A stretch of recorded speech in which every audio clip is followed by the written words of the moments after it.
আল্লাহু ইয়ালামু হাইসু আ'লামু হাইসু ইয়াজআলু রিসালাতাহ, আল্লাহই ভালো জানেন তিনি কাকে রাসূল বানাবেন। এজন্য চাইলেই রাসূল হওয়া যায় না, ভোট দিয়ে রাসূল বানানো যায় না। রাসূল সিলেক্ট করেন একজন, চিল্লায় বলেন তিনি কে? এজন্য কালামুল্লাহ মাজিদে বিশ্বনবীর সর্বপ্রথম যে পরিচয়টা পাওয়া যায়, কোরআন আমাদের সামনে আমাদের নবীর পরিচয় করিয়ে দিচ্ছেন, মুহাম্মাদুর রাসূলুল্লাহ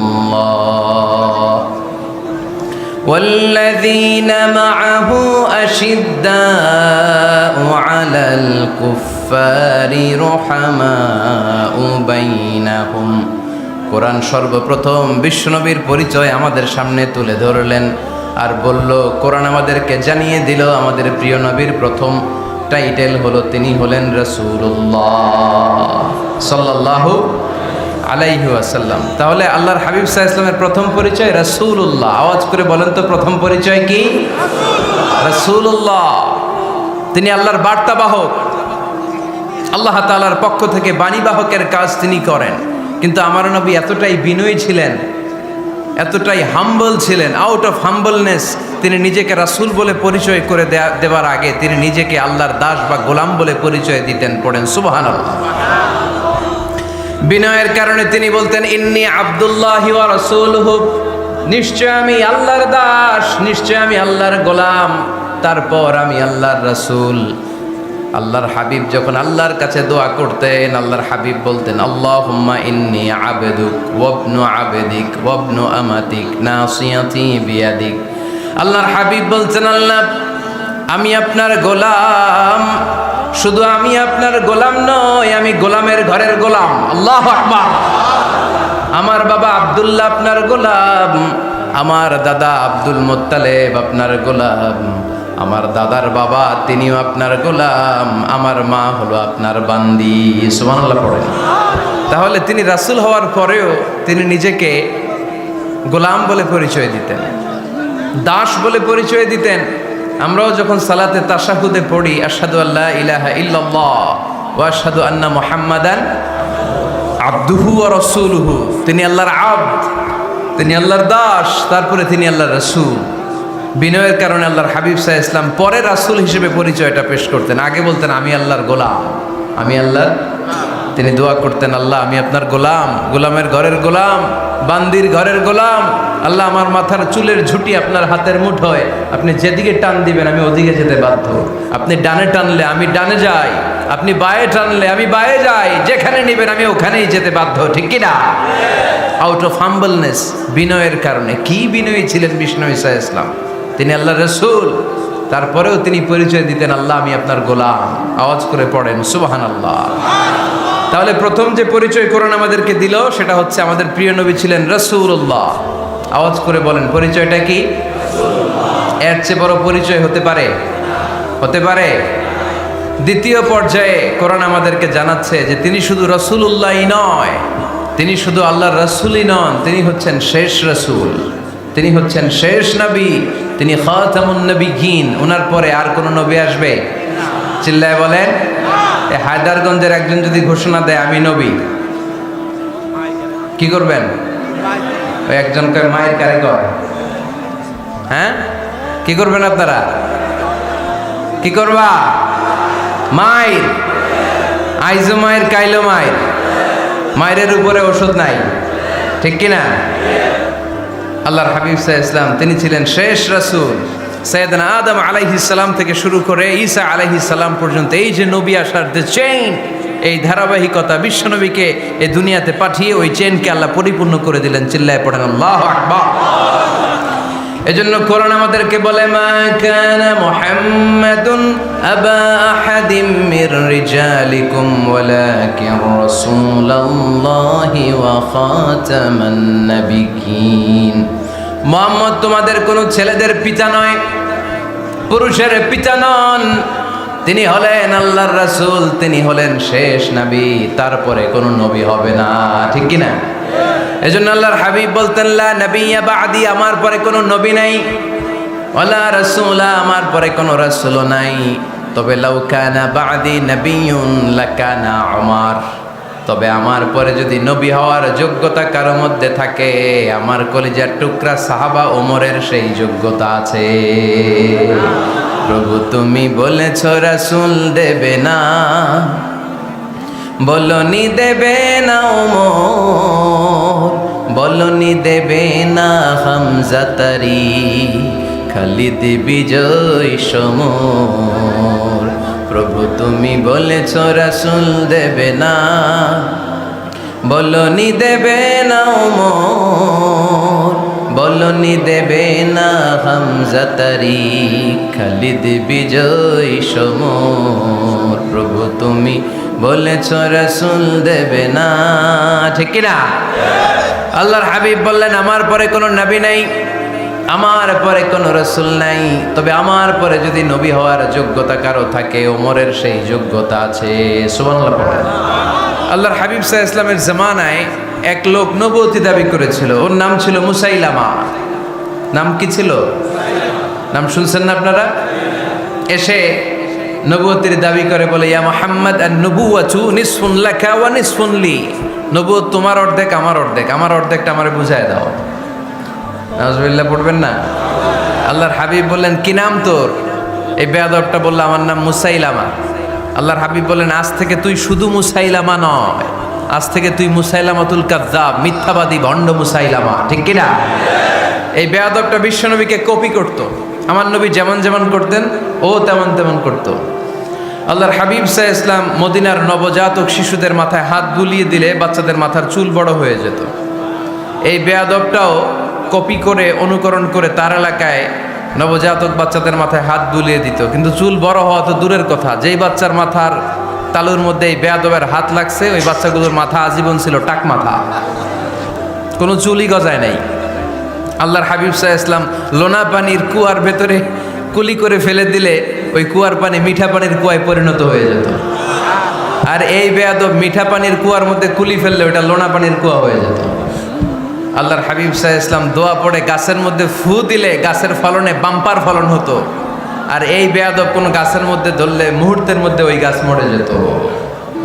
তার মানে নবীর সাথে বেয়াদবি করেছে, ঠিক কি না? আল্লাহর হাবিব সাল্লাল্লাহু আলাইহি ওয়াসাল্লামের পরে আর কোন নবী আছে? মির্জা গোলাম আহমদ কাদিয়ানী নাম শুনছেন? শোনেন নাই? কে কে হাত তোলেন তো। সবাই শুনছেন? এই বেয়াদবটাও কাদিয়ান এলাকার লোক, সেও নবুয়তির দাবি করেছিল, কিন্তু তার পরিণাম ভালো হয় নাই, ঠিক কিনা? নবীরা পবিত্র, নবীরা যেই জায়গাটায় মারা যায় ওই জায়গাটাও পবিত্র, কিন্তু এই বেয়াদবটা মারা গেছে টয়লেটের ভেতরে। টয়লেটের টাঙ্কি ভেঙে পায়খানার গোডাউনের ভেতরে পড়ছে। পায়খানা খাইতে খাইতে পেটটা হয়ে গেছে এত বড়, মেথর এনে শিকল দিয়ে বেঁধে টেনে হিচড়ে একে উপরে ওঠানো লাগছে। এগুলো প্রমাণ করে আল্লাহর হাবিব সাল্লাল্লাহু আলাইহি ওয়াসাল্লামের পরে কেউ যদি নবুয়তির দাবি করে তার পরিণাম ভালো হয় না। চিল্লায় বলেন ঠিক কিনা? এজন্য সহিহ মুসলিমের বর্ণনা, আল্লাহর নবী বললেন মাসালি ওয়া মাসালুল আমবিয়া মিন ক্বাবলি কামাসালি রাজুলিন বানা বাইতান। আমার দৃষ্টান্ত আর আমার আগের নবীদের দৃষ্টান্ত ওই ব্যক্তির মতো যেই ব্যক্তি একটা ঘর বানিয়েছে। কি বানিয়েছে? খেয়াল করে শুনবেন। আল্লাহর হাবিব বললেন আমার দৃষ্টান্ত আর আগের সব নবীদের দৃষ্টান্ত হচ্ছে ওই ব্যক্তির মতো যে ব্যক্তি একটা ঘর বানিয়েছে, যে ঘরটা অনেক সুন্দর করে সে ডিজাইন করেছে। ঘরের ডানে বায়ে উপরে নিচে সামনে পেছনে এত সুন্দর ডিজাইন, নিখুঁত, খুঁত ধরার মতো কোনো জায়গা নাই। লোকজন এসে যারাই ঘরটা দেখে সবাই বলে বাহ বাহ। কি বলে? এত সুন্দর ঘর আমরা দেখি নাই। তবে একটা জায়গায় একটা ভুল ছিল, একটা জায়গায় একটা খুঁত ছিল।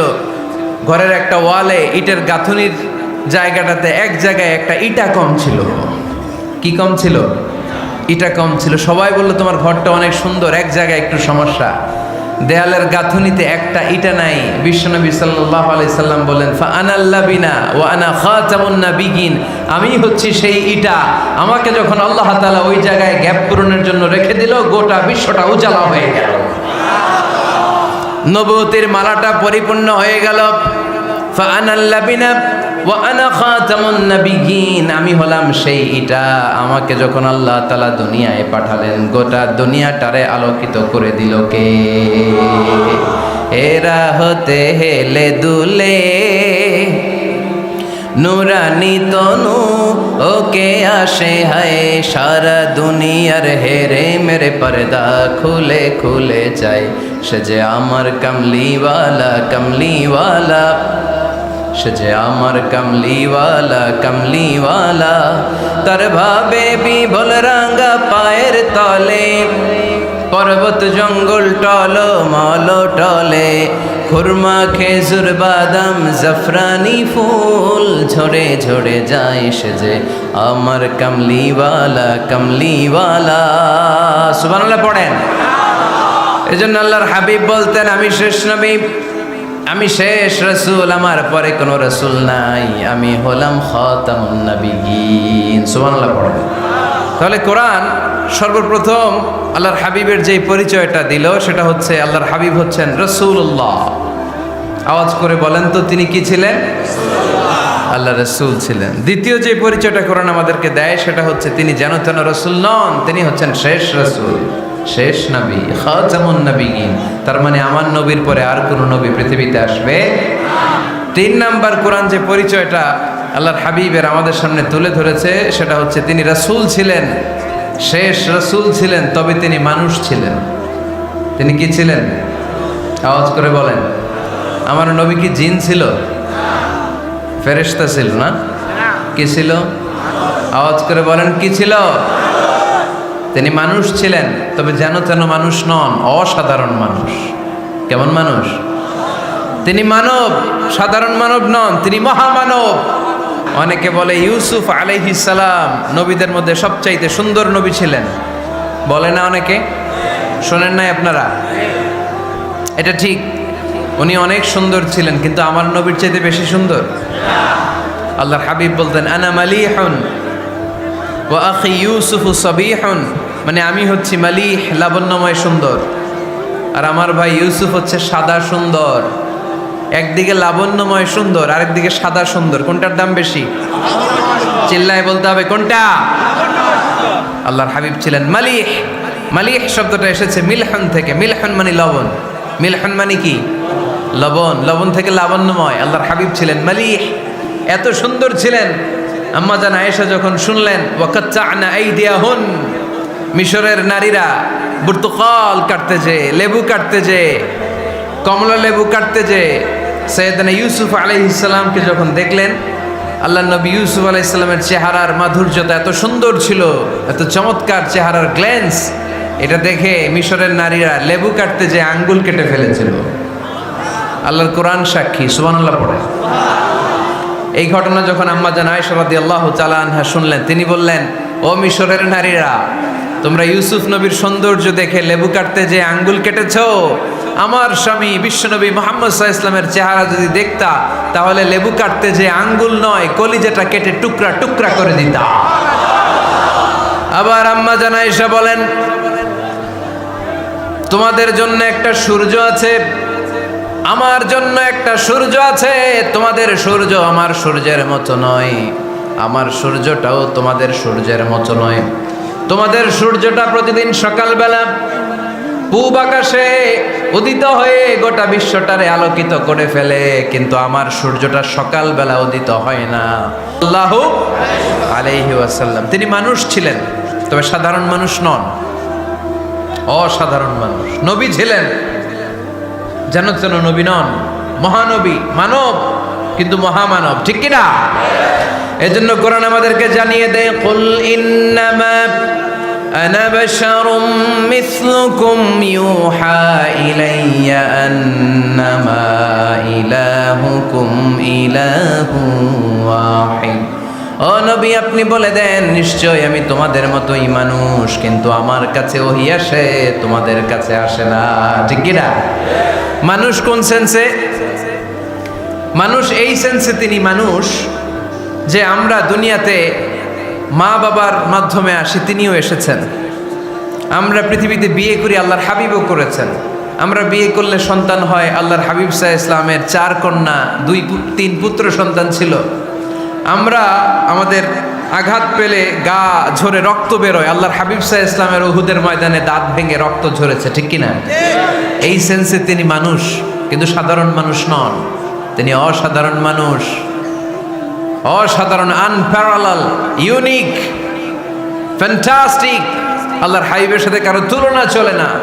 আল্লাহর হাবিব সাল্লাল্লাহু আলাইহি ওয়াসাল্লাম বলেন, আল্লাহ তাআলা গোটা বিশ্বের সবাইকে তৈরি করে দুই ভাগ করলেন। কয় ভাগ? এক ভাগ জান্নাতি, এক ভাগ জাহান্নামী। আমাকে আল্লাহ তাআলা জান্নাতীদের মধ্যে প্রেরণ করলেন। এই জান্নাতীদেরকে আল্লাহ অনেক শহরে বিভাজন করে পৃথিবীতে পাঠালেন। আমাকে আল্লাহ তাআলা মক্কা শহরে পাঠালেন। মক্কা শহরে অনেকগুলো বংশ আছে, সেখান থেকে আল্লাহ তাআলা আমাকে কুরাইশ বংশে পাঠালেন। কুরাইশ বংশে অনেক খানদান আছে, আমাকে আল্লাহ তাআলা হাশমি খানদানে পাঠালেন। হাশমি খানদানে অনেক পরিবার আছে, আমাকে আব্দুল মুত্তালিবের পরিবারে পাঠালেন। আব্দুল মুত্তালিবের পরিবারে অনেক সদস্য আছে, এই সব সদস্য বৃন্দদের মধ্যে থেকে আমাকে শ্রেষ্ঠ মানুষ করে তিনি দুনিয়ায় পাঠালেন। আনা খায়রুকুম বাইতা, আনা খায়রুকুম নাফসা। আমি ঘরের দিক থেকেও সেরা, আমি মনের দিক থেকেও সেরা, আমি ব্যক্তিত্বের দিক থেকেও সেরা। আমার চাইতে সেরা পৃথিবীতে কেউ নাই, কিন্তু ওয়ালা ফখর, এই কারণে আমি কোনো গর্ব অহংকার করি না। চিল্লায় পড়েন সুবহানাল্লাহ। তার মানে কোরআন আমাদেরকে প্রথমে জানালো তিনি হলেন রাসূলুল্লাহ, আল্লাহর রাসূল, তিনি আল্লাহর নবী, আল্লাহর রাসূল। দ্বিতীয় পর্যায়ে কোরআন আমাদেরকে জানালো তিনি হলেন শেষ রাসূল, শেষ নবী। তৃতীয় পর্যায়ে কোরআন বিশ্বনবীর ব্যাপারে আমাদেরকে ইনফরমেশন দিল, তবে তিনি মানুষ ছিলেন। কি ছিলেন? আকীদা খালেস করে নেন। আল্লাহর হাবিব সাল্লাল্লাহু আলাইহি ওয়াসাল্লাম কি ছিলেন? মানুষ ছিলেন, তবে অসাধারণ মানুষ। তিনি ওহীপ্রাপ্ত হতেন, আমরা ওহীপ্রাপ্ত হই না, ঠিক কি না? চতুর্থ পর্যায়ে কোরআন আমাদেরকে জানান দেয় যে আল্লাহ রাসূল সাল্লাল্লাহু আলাইহি ওয়াসাল্লাম জীবনে কোনোদিন মন গড়া কোনো কথা বলে নাই। বলছে? আমরা বলি না? এই যে যারা গুজব ছড়ায়, আন্দাজে বলছে না, কথা বলেন। আল্লাহর হাবিব সাল্লাল্লাহু আলাইহি ওয়াসাল্লাম জীবনে মন গড়া কোনো কথা বলেছে? মন মস্তিষ্ক প্রসূত কিছু বলেছে? মন যা চায় তা তিনি বলেন না। মন গড়া বলেন না, because he was guided by ওয়াহি, he was guided by the revelation. তিনি ওহী দ্বারা গাইডেড, ওহী তাকে ওনাকে পথ দেখায়। মন গড়া তিনি কিছু বলেন না, কোনো নবী মন গড়া কিছু বলেন না। এজন্য নবীদের কথার মধ্যে কোনো অমিল নাই। এমনকি কখনো হয়েছে এক নবী এসে বলেছে পৃথিবীতে যে আল্লাহ একজন, আরেক নবী এসে বলছে না, 2-3 জনও হতে পারে? বলেছে? কোন নবী এসে বলেছে যে আখিরাত আছে, the day of judgment, the day of accountability, দুনিয়াতে যা করেছো এগুলোর জন্য আল্লাহর সুপ্রিম কোর্টের কাঠগড়ায় দাঁড়াতে হবে, আখিরাত বলে একটা ব্যাপার আছে? আরেক নবী এসে বলছে না, আখিরাত ফাকিরাত কিছু নাই, দুনিয়াকে মজা লেলো, দুনিয়া তোমারই হ্যাঁ, এই দুনিয়াই সব শেষ। এরকম কি কখনো হয়েছে? না। কিন্তু এই পৃথিবীর কবিরা, এক এক কবি এক এক কথা বলে, এক এক নবী এক এক কথা বলে, এরকম হয় না। কিন্তু এক এক কবি এক এক কথা বলে, এক এক দার্শনিক এক এক কথা বলে, ঠিক কি না? এক দার্শনিক থিওরি দাঁড় করালো, মানুষ হচ্ছে পেট সর্বস্ব জীব, মানুষের পেটের সমস্যা বড় সমস্যা, এ সমস্যার সমাধান হয়ে গেলে সব সমাধান। আরেক দার্শনিক এসে বলল না, মানুষের যৌন সমস্যা সবচেয়ে বড় সমস্যা, সেক্সুয়াল প্রবলেম, এইটা সমাধান হলে সব সমাধান। আরেক দার্শনিক এসে বলে না, পেটের সমস্যাও বড় সমস্যা না, যৌন সমস্যাও বড় সমস্যা না, মানুষ আসলে মানুষই না, মানুষ হলো বান্দর। বানর থেকে সময়ের বিবর্তনে, কালের আবর্তনে এগুলো মানুষ হয়েছে, বলছে না? তার মানে এক দার্শনিকের কথার সাথে আরেক দার্শনিকের কথার মিল আছে? আওয়াজ করে বলেন। কিন্তু পৃথিবীর একজন নবীর সাথে আরেকজন নবীর কথার কোনো অমিল খুঁজে পাওয়া যায় না। চিল্লায় বলেন ঠিক কি না? এজন্য আল্লাহ বললেন আমার নবী মন গড়া কিছু বলে না।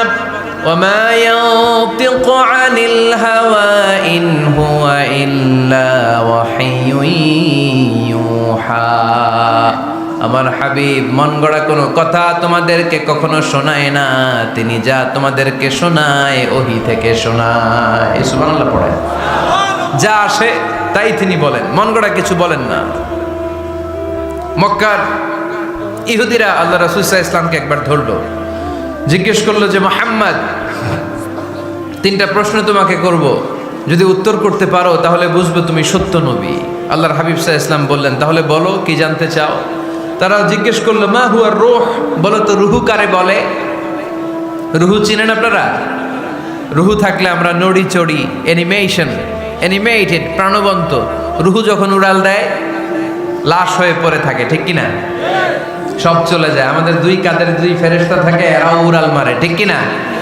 দুই কাঁধে ছিল যে তোমারে দুইজনা পাহারা, তোমারে একলা থুইয়া পালাইছে তাহারা। তোমার আটকুঠুরি নয় দরজা বন্ধ যে ওই হলো রে হলো মুখে আল্লাহ রসুল সবে বলো। দুয়ারে আইসাছে পালকি নাই হরি গাও তোলো রে তোলো মুখে আল্লাহ রসুল সবে বলো। ঠিক কিনা? মা হুয়ার রূহ, মুহাম্মদ আমাদেরকে বলে শোনাও রূহ কারে বলে, কেমন করে আসে, কেমন করে যায়, এ ব্যাপারে কি জানো বলো। 2 নাম্বার প্রশ্ন, মানহুম আসহাবুল কাহাফ, আসহাবে কাহাফ সম্পর্কে কি জানো। 3 নাম্বার প্রশ্ন, মান হুয়া যুলকারনাইন, যুলকারনাইন বাদশা সম্পর্কে কি জানো। আল্লাহর হাবিব সাল্লাল্লাহু আলাইহি ওয়াসাল্লাম বললেন গাদান উজিবুকুম, আগামীকাল বলে দেব। কি বললেন? সবাই বলেন উত্তরে কি বললেন? আগামীকাল বলে দেব। তো আগামীকাল সবাই এসে হাজির। বলো, 3টা প্রশ্ন রেখেছিলাম গতকাল, উত্তর বলো। আল্লাহর হাবিব সাল্লাল্লাহু আলাইহি ওয়াসাল্লাম বলতে পারলেন না, কারণ ওহী আসেনি। তিনি ছিলেন ওহী নির্ভর, ডিপেন্ডেন্ট অন ওয়াহি, dependent on revelation, guided by the ওয়াহি। তিনি এর পরের দিনে বললেন গাদান উজিবুকুম, আগামীকাল বলবো। এর পরের দিনে এরা এসে হাজির, উত্তর নাই। আল্লাহর হাবিব সাল্লাল্লাহু আলাইহি ওয়াসাল্লাম আবারও বললেন গাদান উজিবুকুম, আগামীকাল বলবো। এর পরের দিনে এরা এসে হাজির। এরকম 1 দিন 2 দিন 3 দিন নয়, টানা 15 দিন আল্লাহর হাবিব সাল্লাল্লাহু আলাইহি ওয়াসাল্লামের প্রশ্নগুলোর উত্তর করতে পারেন নাই। আল্লাহর হাবিব সাল্লাল্লাহু আলাইহি সাল্লামের নবুয়তি জিন্দেগিতে এত বিব্রতকর পরিস্থিতিতে তিনি কখনো পড়েন নাই। ইহুদিরা প্রতিদিন এসে হট্টগোল করে আর মক্কায় রটনা ছড়ায়, দেখো এই লোকটা যদি সত্যি নবী হতো তাহলে তো উত্তর করতে পারতো, ঠিক কি না? যেহেতু উত্তর করতে পারে না, আসলে সে আসল নবী নয়, সে ভণ্ড নবী, মিথ্যা নবী। পড়েন না আউযুবিল্লাহ।